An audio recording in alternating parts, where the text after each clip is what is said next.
Hi, I'm Sharon Bill. Welcome to my Theory Tuition series where we're working together step by step through each of the ABRSM theory grades, and we're making great progress through grade 4 ABRSM Music Theory and Practice workbook. So if you want to grab your workbook, also there's lots of resources available to hand on my website. If you visit sharonbill.com, you'll find some free PDF information sheets. They're available in US letter or A4 and they accompany each step of this series.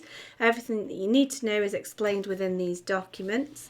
There's also a page on that website with links to all of my YouTube video tutorials, and you can access information about the books that I have available. I've written How to Take Your ABRSM Music Theory Exam. It's an exam technique guidebook with lots of hints and tips on how to best prepare for your music theory exam, and also how to make use of the time to the best potential when you're taking the exam paper on the actual exam day. So please visit sharonbill.com. There's lots there to help you. If you can give me a like, that would be fab. That'd be really encouraging to me. I do hope you're enjoying this as much as I am, and please subscribe to my channel to keep updated. And so now if you would turn with me to page 25, we're going to finish off exercise 4, discussing triads and chords on 1, 4 and 5. That would be the tonic, subdominant and dominant triads. And in the previous video, I worked through them and showed you how to figure out the key and how to work out which triads were which. So I'm hoping that you've had a go of these, and if you have done, then just check through them with me. If you haven't and you want to refresh it, I'll just work through this first one with you and then press pause, try the rest of the page on your own, and then re-access into the video and check them through with me. It's always best to try it on your own as well, otherwise you perhaps won't learn it quite as actively as you would if you were trying it and learning through your mistakes. It's okay, you've got a pencil, an eraser, there's nothing that can't be changed. And so let's have a look at this next exercise. So first of all, we need to find out the key before we can even think about which triads might be attributed to these notes. Now we've got a key signature of 3 flats, B flats, E flats, A flats, which could be E flat major. However, this accidental here gives us the clue. We've got a B natural, which would act as the raised 7th. So if B natural is the 7th, then the next note, the key note, is C, the 8th, and so we're in C minor, which we know shares the key signature of E flat major, and so now this all makes sense. If it is that you've missed this key signature and thought it was E flat major, you'll find that your chords won't fit and something really obscure is going on in the harmonies, and so that's your clue that your key is wrong. And if you find the correct key, then these will fall into place. So if we need to find chords 1, 4 and 5. So if C minor is chord 1, we've got C, C, D, E, F is chord 4, F, G, A, C, D, E, F, G is chord 5. There we go. So we've got the 1st, 4th and 5th notes of the scale, and now we need to build the triads on top of those. So C is the first note of the chord, E, G, C, E, G, and there's 1, 3, 5, and then we know that's our 5th, building the chord of the dominant triad. So we want F, A, C, F, G, A, B, C, and G, B, D, not forgetting that the B will be raised by an accidental. That's all dealt with in the music, we just need to describe it. We're just analysing what harmonies are going on here. And so here we need to name this chord. We've got an F, an A and a C, so that's chord 4. Here we've got a C, E, G, C, that's chord 1. And here this B natural gives us the clue that we're in chord 5. There's our raised 7th in the middle there. We've got G, G, B, D. There's our chord 5. And that now makes harmonic sense because we understand the key signature is minor, not major. Let's go on to the next key. So if you haven't tried this on your own, I would suggest you do so now. Press pause, have a go, and then we'll go through it together. We've got a key signature of 4 sharps. There are no other accidentals here to tell us that it's minor. So it's just literally the major key signature of 4 sharps, which is E major. And so that means we can now work out our triads, 1, 4 and 5, E, E, F, G, A and B. E, G, B is the 1st, 3rd and the 5th of the tonic, and there we can see we've not gone wrong. There's the 5th, building the base of the dominant, the chord 5. A, C, E and B, D, F. There we go. And so we're ready to just name these chords. All the thinking's done now, really. We've got A, E, A, C, and so that's chord 4. Here we've got B, D, B, F, that's chord 5, and we've got E, E, B, G, there's chord 1. Moving on, so once you get the principle and the technique, actually working out each exercise is easy peasy really.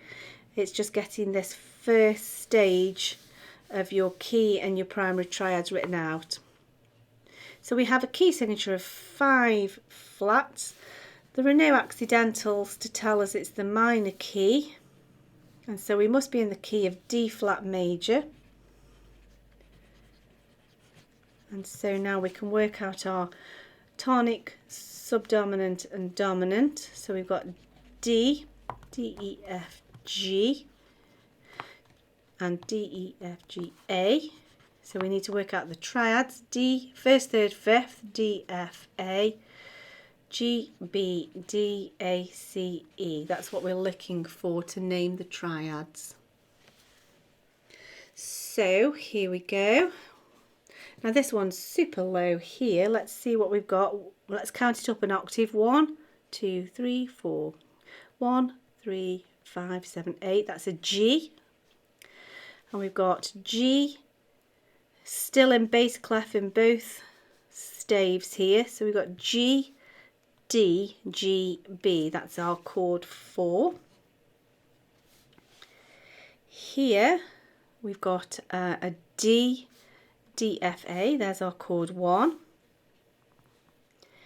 A, C, E, A. There's our chord 5. Job done. Let's look at this next one. Now here we've got a key signature of 2 sharps, which would suggest D major. However, we've got quite a lot of accidentals going on here. We've got an A sharp and we've also got a G sharp. Now the A sharp is the raised 7th, and if you think about it, the G sharp could be the raised 6th in the ascending melodic minor scale. So if A is the 7th, if G and A, 6, 7, B must be 8, that means we're in B minor, and B minor shares the same key signature as D major, and therefore that all now makes sense. So we're in the key of B minor, which is now explaining this key signature correctly. If you'd started to think in D major, all of your chords wouldn't make sense. So we know 1 is B. So 4 and 5. 4 is B, C, D, E.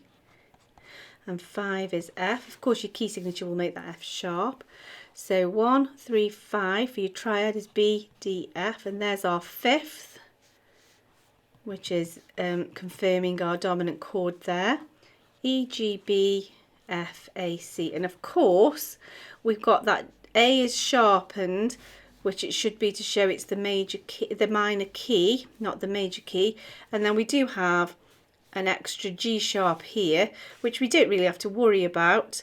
It doesn't form part of this key sort of analysis, but you can explain it as part of the raised melodic minor scale ascending version if you feel the need to just clarify that. However, even if you didn't get all of that, you'd know that it's not D major because the chords won't fit. As simple as that. If the chords don't fit, it's got to be the relative minor, even if you don't follow all of these processes through. So now we're able to just name these chords. So E, B, G, E tells us we're chord 4. B, F, C, D, E, F, B, D is chord 1, and then here we've got our raised 7th, and that tells us the A sharp has to be in chord 5, but we'll double check. We've got F, F, A sharp, C, there's our chord 5. There we go. That was a tricky one really, because that G sharp might have thrown you a little bit, but it's just working on both forms of the minor scale there. Last one then, so we have a key signature of 1 sharp, which could mean G major. However, we've also got this sharp here, which we have to explain as a 7th.